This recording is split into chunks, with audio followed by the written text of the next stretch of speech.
Bye. ठीक है, कुंभ में मिलते हैं। मिलते हैं कुंभ में। हाँ, okay okay okay, bye, take care. चलो महाकुंभ चले। दीदी की शादी के बाद हमारी कोई भी प्लानिंग नहीं थी वहाँ पे जाने की, पर हमें बुलावा आ गया और हम निकल पड़े। रात के 11 बजे हम गोरखपुर से निकले और थोड़ी दूर जाने के बाद हमने देखा चारों तरफ ट्रैफिक। हम सभी 23rd के नाइट में निकले थे, तो हमें लगा था कि उतना ज़्यादा क्राउड नहीं मिलेगा क्योंकि सारा क्राउड पहले ही आके जा चुका है। बट हम एक चीज़ भूल गए थे कि उस दिन संडे था।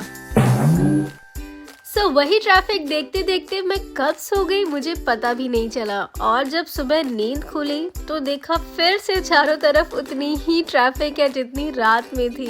धीरे धीरे गाड़ी आगे बढ़ती गई और सबसे ज़्यादा हमने गाड़ियाँ देखी तो BR मीन्स बिहार। फाइनली हमें पार्किंग की बोर्ड दिख चुकी थी और हम निकल पड़े पार्किंग की ओर। इस रोड पे आके हमें काफी ज्यादा अच्छा लग रहा था क्योंकि हमारे चारों तरफ ग्रीनरी था, और देखते ही देखते हम पहुंच गए सम्या माई मंदिर के पार्किंग ग्राउंड में। फील्ड बहुत ज्यादा बड़ी थी और हम अपने कार के लिए स्पेस देख रहे थे कि कहाँ पे गाड़ी पार्क करें कि हमें इजी रहेगा यहाँ से जाना भी और वापस आके ढूंढना भी।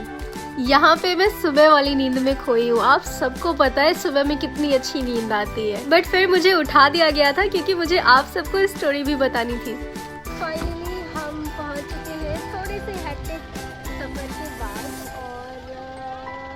और हमारा कोई भी प्लान नहीं था। दीदी की शादी के बाद पर्सनली मैंने सोचा नहीं था कि हम आएंगे, बट शिवरात्रि का शूट कर रहे थे हम दी के साथ और दीदी बात कर रही थी ऐसे, इन्होंने बोला कि चलोगी। हमने कहा यार बस इससे ज़्यादा क्या चाहिए, जीवन में जो एक बार मिलनी है वो भी मिस हो जाए, तो फिर ये बात होगी ना। मम्मा और मैं लेके आए और कोई चांस नहीं था। हाँ, कोई चांस नहीं था, पर दी ने क्रिएट कर दिया, अचानक से आ गए। तो थैंक यू सो मच। रो क्यों रही है? नहीं ऐसी खुशी से हो रही है, तब ठीक है, मुझे ब्लेसिंग्स मिलेगी।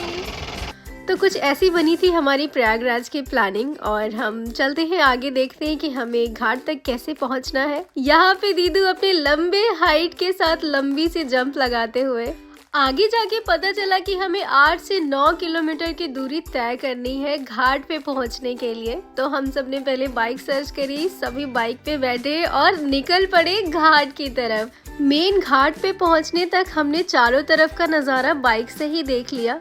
ऑन रोड हमने उतनी ज़्यादा क्राउड नहीं देखी जितना हम महाकुंभ के वीडियो में देखा करते थे, बट ब्रिज तक पहुंचने के बाद पता चला कि भीड़ कुछ कुछ जगहों पे है, हर जगह पे नहीं है।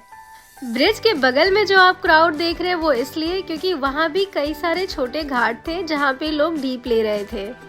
8 किलोमीटर बाइक से तय करने के बाद जब हम ब्रिज तक पहुँचे थे, फिर वहाँ हमें पता चला था कि अभी 2-3 किलोमीटर और चलना होगा मेन घाट पहुँचने के लिए। नज़ारों का आनंद लेते हुए हम आगे बढ़ते गए और सच में काफ़ी ज़्यादा अच्छा लग रहा था, और वो खुशी आप मेरे चेहरे पे ही देख सकते हो। और यहाँ पे मैं ये बताते हुए हंस रही थी कि दीदी की शादी के पहले हमारी प्लानिंग थी कि महाकुंभ आके तिलक लगाने का बिजनेस हम स्टार्ट करेंगे। ये बताते हुए हम पहुँच गए 10वां समेत घाट, और फिर हमने पिया नींबू पानी। एनर्जी ड्रिंक इतना चलने के मतलब बाइक पे बैठ के आने के बाद इसलिए एनर्जी ड्रिंक मिल रहा है। Thank you. नींबू पानी पीने के बाद बहुत ही रिफ्रेशिंग सा फील हुआ, you can see on my face as well. और इसके बाद मैं अपने एक्सपीरियंस बताने लग गई दीदी के साथ जब मैं चल रही थी तो मुझे कैसा फील हो रहा था। और मैं क्या कर रही थी पीछे से, आपका इससे कॉपी कर रही थी, और मैं ऐसे कर रही थी। और उनका वो पता है कैसे चलती है, लंबे होने का फायदा है कि पैदल चलोगे तो ज्यादा डिस्टेंस कवर हो जाता है जल्दी से। ये रहा वो प्यारा सा नज़ारा जो हम महीनों से वीडियो में देखा करते थे और फिर अपने वीडियो के थ्रू आपको दिखा रहे हैं। कई सारे ब्रिज बने हुए थे, कई सारे घाट भी थे, पर सबसे ज़्यादा वाला क्राउड संगम घाट पे था जहाँ पे अभी हम जा रहे हैं। बहुत सारी चीज़ें हमने ऑलरेडी मिस कर दी हैं क्योंकि मार्केट से मैक्सिमम चीज़ें हट चुकी हैं। फिर थोड़ी दूरी तय करने के बाद यहाँ पे दी और भैया रुक गए गरम गरम जलेबियाँ खाने के लिए। मैं नहीं खाई थी क्योंकि मुझे इतना ज़्यादा मीठा नहीं पसंद है और बहुत रेयरली खा लेती हूँ। मार्केट में पूजन के सामान और कुछ जरूरी खाने पीने के चीजें ही मिल रहे थे, तो मम्मा ने लिया यहाँ से दातून। ऑलरेडी सभी ने ब्रश कैरी कर रखा था, बट दी ने बताया कि ब्रश नहीं करना चाहिए, तो सबने दातून लिया और पहुँच गए नंदी द्वार। यहाँ तक पहुँचते पहुँचते हमें क्राउड ज्यादा दिखने लग गई थी एंड नंदी द्वार के थोड़ा आगे जाने के बाद मुझे बताया गया कि मैं मूर्ख नहीं हूँ। बचपन में गांव में जो चीजें बहुत रेयरली देखने को मिलती थी, वो चीजें हर थोड़ी थोड़ी दूर पे देखने को मिल रही थी। खैर, वहाँ मौजूद सभी लोग अपना काम बहुत ही कठिन परिश्रम के साथ कर रहे थे। क्राउड के साथ साथ धूप भी काफी ज्यादा बढ़ चुकी थी। दी को देख के आप अंदाजा लगा सकते हैं। और जिम वाली दीदी और भैया वो लोग बिछड़ गए थे मेले में, तो हम उनका वेट कर रहे थे। एक दूसरे को कॉल करके एग्जैक्ट लोकेशन बताने के बाद हम सभी मिले संगम द्वार पे। फाइनली हम उस द्वार पे पहुंच चुके थे जहाँ पे हमें पहुंचना था।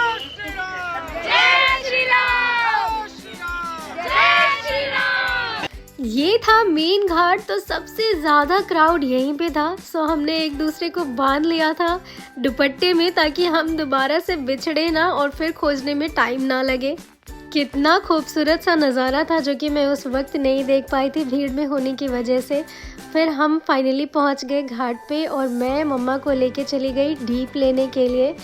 फिर सबने बारी बारी से डीप लिया और फिर हम बाहर की ओर आ गए, बिकॉज स्नान घाट पे ज़्यादा देर हम नहीं रुक सकते थे। ऑलरेडी बहुत सारे लोग लाइन में लगे हुए थे। ये बलून मुझे देख के स्माइल पास कर रहा था, तो मैंने भी उसे स्माइल पास कर दिया। ये था स्नान घाट के चारों तरफ का नज़ारा। Families are taking selfies and जब तक कि सभी लोग चेंज कर रहे थे, मैं चली गई पूजन की चीज़ें लेने के लिए और फिर मैं और मम्मा स्नान घाट पे वापस गए पूजा करने के लिए। तब तक थोड़ा सा खाली भी हो चुका था। हवा इतनी ज़ोरों की चल रही थी कि माचिस से जला रही थी, तो वो बिल्कुल भी नहीं जल रहा था। किसी भी साइड से मैंने चारों साइड से ट्राई कर लिया था। तो फिर मैंने दीप से अगरबत्ती जलाई और फिर पूजा किया, विश मांगा और लास्टली गॉड को थैंक यू किया इतने ब्यूटीफुल से लाइफ के लिए और बुलावा के लिए। जिस टाइम मैं डीप ले रही थी उसी टाइम पे मैंने जल चढ़ा लिया था। तो अभी मैंने पूजा किया और फिर थोड़ी देर ऐसे ही खड़ी रही मन के शांति के लिए और फिर दोनों बाहर की तरफ आ गए। बाहर जाते ही हमने माथे पे तिलक लगाया, क्योंकि तिलक लगाने के बाद माथे पे बहुत ठंडा ठंडा सा फील होता है और बहुत ही ज़्यादा अच्छा लगता है। और ये मेरी पहले से प्लानिंग थी कि हम जैसे ही स्नान ले लेंगे, जैसे ही हम डीप ले लेंगे, उसके बाद सबसे पहला काम हम यही करेंगे। डन विद गंगा स्नान, पूजन और सबने माथे पे तिलक भी लगा लिए। फाइनली रेडी भी हो गए, फोटो शोटो भी क्लिक कर लिए। तो अब हम चलते हैं बाहर की तरफ एंड यहाँ हम दूसरे ब्रिज से वापस पार्किंग की तरफ जा रहे हैं। अगेन 2-3 किलोमीटर रास्ता तय करने के बाद ब्रिज के पास हमें बाइक मिली और फिर हम सभी बाइक पे बैठ गए और हमारे चारों तरफ का नज़ारा आप देख सकते हैं। मैक्सिमम चीज़ें हट चुकी हैं क्योंकि हम लास्ट टाइम पे गए थे। पहले तो बाइक मिल नहीं रहे थे, बड़े मुश्किल से पुल पे आने के बाद बाइक मिला और उसके बाद थोड़ा जब वॉकिंग चल रहा था तो दीदी को पैर में चोट भी लग गया है। दीदी को पैर में चोट भी आ गई है थोड़ी सी और नेल भी देखो, नेल भी टूट गया है। ओह शिट, चलिए धीरे धीरे चले। हालत खराब हुई है लेकिन कोई कुछ कह नहीं रहा है। थोड़ा बहुत स्ट्रगल तो था ही, बट जो भी प्रॉब्लम्स होते हैं वो बस उस समय के लिए होता है। जैसे ही हम ओवरकम कर जाते हैं वैसे ही सब कुछ नॉर्मल हो जाता है। प्रयागराज संगम की जय। कार में बैठते ही हमने देखा कि टॉर्नेडो बन रहा है। फिर मैंने कहा कि जल्दी से चलो, हमारे पास आने से पहले यहाँ से निकल लो। हमने स्नान कर लिया और देख भी लिया, लेकिन बहुत सारी चीज़ें वहाँ से अब हट चुकी थी क्योंकि अब लास्ट चल रहा है। तो हम यहाँ से हम लोग निकल रहे हैं। पार्किंग ग्राउंड के थोड़े दूर पहुँचने के बाद हमने वही सेम नज़ारा देखा जो हम पूरी रात देखते हुए आए थे। अगेन हमारे चारों तरफ बहुत ही ज़्यादा ट्रैफिक थी।